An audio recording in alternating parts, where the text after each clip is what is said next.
आज Doubtnut app download करें। Doubtnut पर अपने सभी गणित, रसायन विज्ञान, भौतिक विज्ञान और जीव विज्ञान के डाउट्स का करो सफाया। बस प्रश्न की फोटो खींचो, एक ही प्रश्न को क्रॉप करो और तुरंत वीडियो सोल्यूशन पाओ।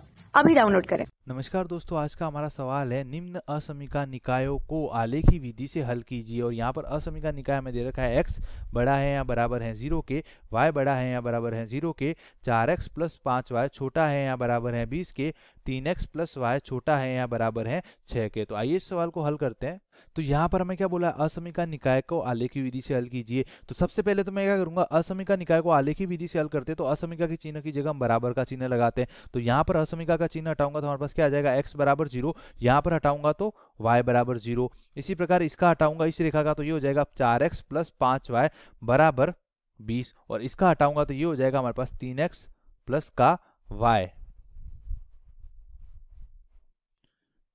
बराबर 6। तो ये हमारे पास चार रेखाएं प्राप्त हुई। x बराबर 0 हमारे पास किसका समीकरण होता है, y अक्ष का, और y बराबर 0 हमारे पास किसका समीकरण होता है, x अक्ष का। इसी प्रकार 4x प्लस 5y बराबर 20। तो ये हमारे पास क्या हो जाएगा, अगर मैं यहाँ पर x बराबर 0 रखता हूं तो y बराबर हमारे पास आ जाएगा 0, और y बराबर 5y बराबर 20 तो y बराबर आ जाएगा 4, और y बराबर 0 रखता हूं तो x बराबर आ जाएगा 5 0। इसी प्रकार इसमें रखूंगा, अगर मैं x बराबर 0 रखूंगा तो y बराबर आ जाएगा 6, और अगर y बराबर 0 रखूंगा तो x बराबर हमारे पास क्या आ जाएगा, 3x बराबर 6, तो x बराबर आ जाएगा 2 2 0। तो ये हमारे पास क्या आ जाएंगे, रेखाओं के प्रतिच्छेद बिंदु। अब मैं इनको ग्राफ में प्रदर्शित करूंगा तो ये हमारे पास हो जाएगा एक द्विमीय तल। ये हमारे पास x अक्ष हो जाएगी, x और x डैश, और ये हो जाएगी हमारे पास y अक्ष, y और y डैश। अब यहाँ पर हमारे पास सबसे पहले तो क्या x बराबर 0 y अक्ष और y बराबर 0 हमारे पास क्या होगी, x अक्ष और y अक्ष हमने बना रखी है। यहाँ पर हमारे पास तीसरी रेखा क्या है, 4x प्लस 5y बराबर 20। तो x निर्देशांक आ रहा है 0 4, x अक्ष पे जो बिंदु आ रहा है वो कितना आ रहा है 5 0, और y अक्ष पे आ रहा है 0 4, और इसका हमारे पास y अक्ष पे आ रहा है 0 6, और x अक्ष पे क्या आ रहा है 2 0। तो यहाँ पर सबसे पहली रेखा का समीकरण तो हमारे पास कुछ, सबसे पहली रेखा का जो ग्राफ है वो तो हमारे पास कुछ इस तरह आएगा,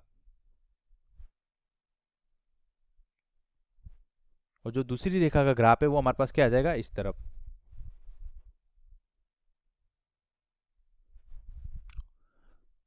यहाँ पर अगर मैं प्रतिच्छेद बिंदु लिखना चाहूँ तो ये हमारे पास 0 6 ऊपर की तरफ होगा और 0 4 नीचे की तरफ होगा, और यहाँ पर 0 2 2 0 ये हमारे पास पहले होगा, और 5 0 हमारे पास बाद में होगा।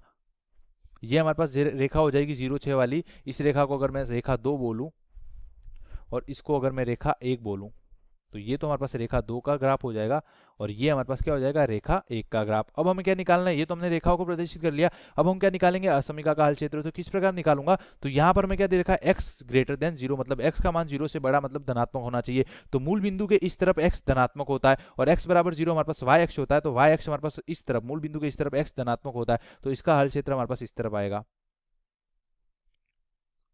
और यहाँ पर असमीका के चिन्ह के साथ बराबर का चिन्ह है, मतलब हमारे पास y अक्ष भी, y अक्ष पर उपस्थित सभी बिंदु हल क्षेत्र में शामिल होंगे। फिर दूसरा है हमारे पास y ग्रेटर देन 0, तो y है वो मूल बिंदु के ऊपर की तरफ धनात्मक होता है, तो इसका हल क्षेत्र हमारे पास ऊपर की तरफ हो जाएगा, ये वाला भाग। और यहाँ पर भी हमारे पास x अक्ष पर उपस्थित सभी बिंदु हल क्षेत्र में शामिल होंगे, क्योंकि यहाँ पर भी हमारे पास असमीका के चिन्ह के साथ क्या है, बराबर का चिन्ह।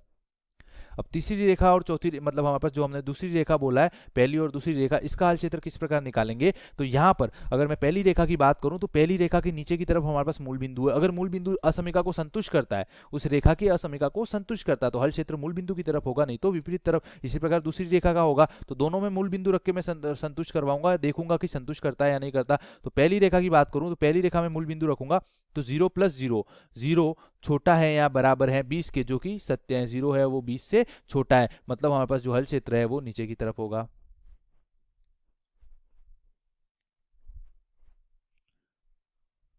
और यहां पर भी असमीका का चिन्ह, असमीका के चिन्ह के साथ बराबर का चिन्ह है, तो रेखा पर उपस्थित बिंदु हल क्षेत्र में शामिल होंगे।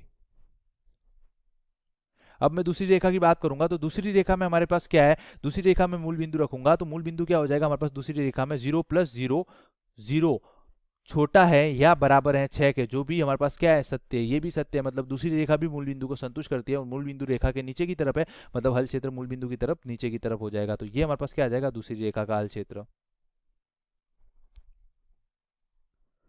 तो यहाँ पर हमारे पास रेखा पर उपस्थित बिंदु भी शामिल होंगे, क्योंकि असमीका के चिन्ह के साथ बराबर का चिन्ह है। तो हमारे पास चारों रेखाओं का जो बहिनिष्ठ भाग होगा वो कौन सा वाला भाग होगा, तो यहाँ पर दूसरी रेखा हमारे पास ये रही, मैंने यहाँ पर गलत बना लिया, वो हमारे पास पहली रेखा का ही ग्राफ था, ये हमारे पास दूसरी रेखा का हल क्षेत्र हो गया। अब हमारे पास जो चारों रेखाओं का जो उभयनिष्ठ क्षेत्र होगा वो हमारे पास क्या होगा, दी हुई असमीका निकाय का हल क्षेत्र। तो यहाँ पर हमारे पास जो उभयनिष्ठ क्षेत्र है वो कौन सा वाला भाग हो जाएगा, तो यहाँ पर ये जो भाग आ रहा है हमारे पास बीच में, इसमें हमारे पास इस बिंदु को लेकर इस मूल बिंदु को लेकर इस बिंदु को लेकर इस बिंदु को लेकर इस बिंदु को लेकर और वापस ये हमारे पास चार भुजाओं से बंद जो आकृति आ रही है जिसको मैं छायांकित कर रहा हूं, उसमें हमारे पास क्या आ रहा है, चारों भागों का हल क्षेत्र आ रहा है।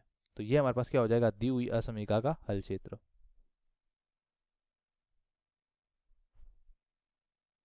धन्यवाद। कक्षा 6 से 12वीं से लेकर नीट, IIT, JEE वो एडवांस के लेवल तक 1 करोड़ से ज्यादा छात्रों का भरोसा। आज ही डाउनलोड करें डाउटनेट ऐप या व्हाट्सएप करें अपने सारे डाउट्स 8400 400 400 पर।